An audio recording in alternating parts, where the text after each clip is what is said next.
السلام علیکم ورحمۃ اللہ وبرکاتہ۔ سلف صالحین جب ایک دوسرے سے ملا کرتے تھے تو وہ تین باتیں ضرور کیا کرتے تھے، یعنی جانے سے پہلے وہ ایک دوسرے کو ان تین باتوں کی تاکید ضرور کیا کرتے تھے۔ ان تین باتوں میں سے پہلی بات تھی من عمل لآخرتہ کفاہ اللہ دنیاہ، جو آخرت کے لیے عمل کرتا ہے اللہ اس کی دنیا کے لیے کافی ہو جاتا ہے۔ یہی وہ بات ہے جس کو پیغمبر صلی اللہ علیہ وآلہ وسلم نے حدیث پاک میں بیان فرمایا کہ جس شخص کی فکر آخرت کی فکر ہوتی ہے اللہ رب العزت اسے دنیا کے فکروں سے بے نیاز کر دیتا ہے، اور جو شخص دنیا کے کاموں میں اس طرح الجھتا ہے کہ وہ آخرت کو پس پشت ڈال دیتا ہے، پھر اسے پرواہ نہیں ہوتی کہ میری آخرت بن رہی ہے یا میری آخرت بگڑ رہی ہے، تو اللہ رب العزت اس کی دنیا کی چیزوں کو بھی بگاڑ دیتا ہے، اس کے کاموں کو بکھیر دیتا ہے، پھر وہ ان کاموں کو سمیٹنے میں ایسا مشغول ہو جاتا ہے کہ نہ تو اس کے دنیا کے کام بن پاتے ہیں اور نہ ہی آخرت کے کام، یعنی نہ خدا ہی ملا، نہ وصال صنم، نہ ادھر کے رہے نہ ادھر کے رہے، نہ تو دنیا ہی بنی اور نہ ہی آخرت ہی ہاتھ میں رہی، دونوں چیزیں ہاتھ سے جاتی رہی۔ تو اس وجہ سے کہ آخرت بھی اچھی ہو اور دنیا بھی اچھی ہو، ہمیشہ پرائرٹی ترجیح آخرت کو ملے۔ ہم دنیا کے سارے کام کریں لیکن اس طور پر کہ آخرت ہماری آنکھوں سے اوجھل نہ ہو، ہم دنیا کے نشے میں اس طرح بدمست نہ ہو جائیں کہ آخرت ہماری نظروں سے اوجھل ہو جائے، آخرت ہمارے سامنے رہے، اللہ کا ڈر، اللہ کا تقوی ہمارے دل کے اندر اس طور پر رہے کہ وہ ہمیں برے کاموں سے روک دے۔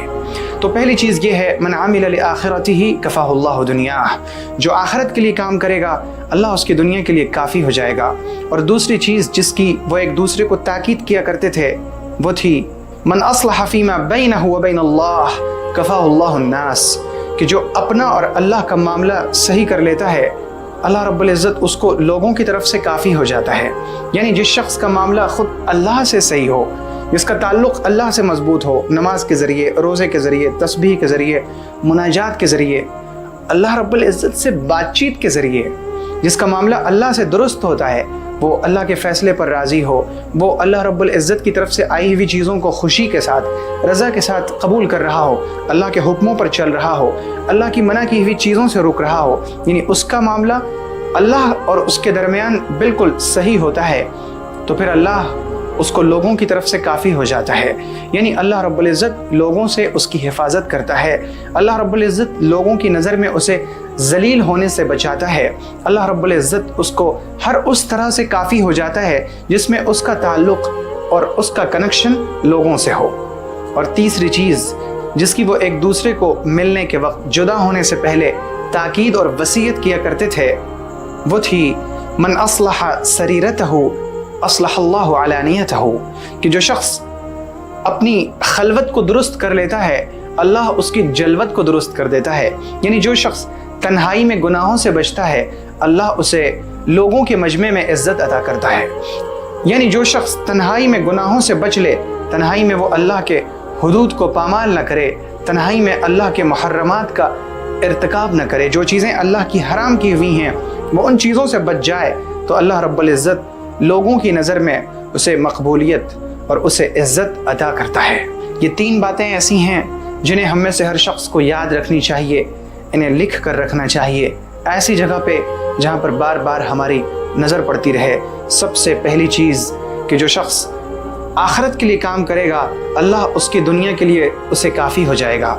جو شخص اپنے اور اللہ کے درمیان معاملات کو درست رکھے گا اللہ اسے لوگوں کی طرف سے کافی ہو جائے گا۔ اور تیسری لائن کہ جو شخص اپنی خلوت کو یعنی اپنی تنہائی کو پاک رکھے گا اللہ رب العزت اس کی جلوت کو درست فرما دے گا، اسے عزت، محبوبیت اور مقبولیت عطا کرے گا۔ یہ تینوں باتیں صرف سننے کی یا میرے لیے صرف بولنے کی نہیں ہیں، میں بھی عمل کروں، آپ بھی عمل کریں، ہم ساتھ ساتھ عمل کریں، اللہ رب العزت ہم سب کو جنت میں جمع فرمائے۔ اور جب قیامت کے دن اعلان ہو این المتحابون بجلالی، کہاں ہیں وہ لوگ جو میری وجہ سے ایک دوسرے سے محبت کیا کرتے تھے، اللہ ہمارا بھی نام اس فہرست میں لائے۔ اللہ کی امان میں رہیں۔ السلام علیکم ورحمۃ اللہ وبرکاتہ۔ اگر آپ کو یہ ویڈیو پسند آئی ہو تو ویڈیو کو لائک کریں اور شیئر کریں۔